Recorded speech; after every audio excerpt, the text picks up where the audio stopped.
অনাস্থা প্রস্তাবে বহাল লক্ষ্মীপুর গ্রাম পঞ্চায়েতের প্রধান নূর ইমাম।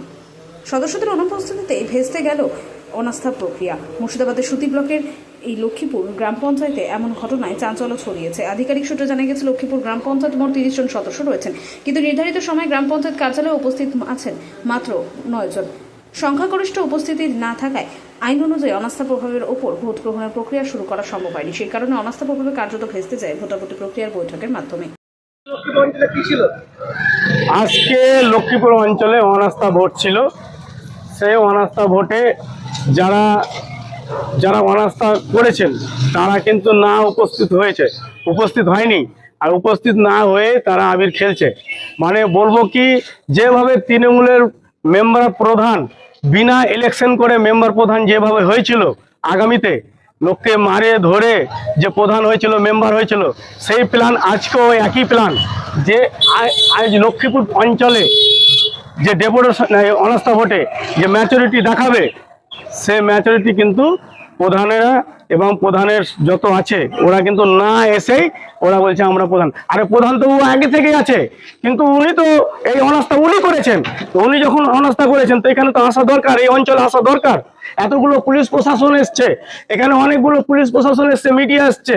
আজকে সাধারণ মানুষ জানতে চাইছে যে এখানে অনাস্থা চলছে, অনাস্থাতে আপনার যদি লোক থাকে, প্রধান সাহেবের যদি লোক থাকে, প্রধান সাহেব এখানে আসবে, দেখিয়ে দেবে যে যার বেশি সংখ্যা হবে সেই থাকবে। সেখানে না এসে বলছে নাকি আমার ম্যাচুরিটি না। ভাই, তোমার তো প্রধান আগে থেকেই ছিল, কিন্তু বোর্ড মেম্বার 30 জন, আজকে 9 জন এসেছিল। প্রধানের পক্ষে নয়, 21টা প্রধানের পক্ষে নয়, তারাকে আটক করে রাখা হয়েছে, তারাকে ভয় দেখিয়ে রাখানো হয়েছে। এখানকার যারা সুতি বিধানসভায় যারা বড় মাপের নেতা, তৃণমূলের যারা মানুষকে ভয় দেখায়, চমকায়, তারাকে আটক করে রেখেছে, লুকিয়ে রেখেছে। আর তাদের মোবাইলও তাদের হাতে রাখেনি, এমন ব্যাপার আছে। তো বুঝতেই পারছেন, মানে ভাবছে যে তৃণমূলের আমলে আমরা চুরি করে খেয়েছি, এই বিজেপির আমলে তারা চুরি করবে, এটা হতে দেব না। সাধারণ মানুষের কাজ জানে, ইঞ্চিতে হয়, আর সেটা আমরা ভারতীয় জনতা পার্টি বুঝে নেব। আমি চাইবো, জানে প্রধান যেই হোক, সাধারণ মানুষের কাজ হবে, পার্টি বেপার্টি দেখলে হবে না। সাধারণ মানুষের কাজ হবে, সকলে যেন ভালো থাকে, সকলে যেন শান্তি থাকে।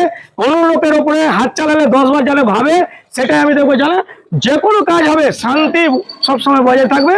আর দুর্নীতি, এই যে সার্টিফিকেটের নাম দিয়ে 100 টাকা 200 টাকা করে নেওয়া, অঞ্চল যে জন্ম সার্টিফিকেট, মৃত্যু সার্টিফিকেট, ওয়ারিশ সার্টিফিকেটের নাম দিয়ে যে 100 টাকা 200 টাকা করে পঞ্চায়েতে নিচ্ছিল এই লক্ষ্মীপুর অঞ্চলে, কিন্তু আর যেন না হয়।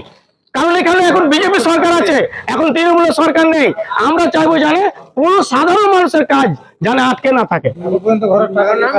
আমার নাম ইউনুস শেখ, আমি ভারতীয় জনতা পার্টির সংখ্যালঘু মোর্চা জয়পুর সাংগঠনিক জেলা সভাপতি ইউনুস শেখ।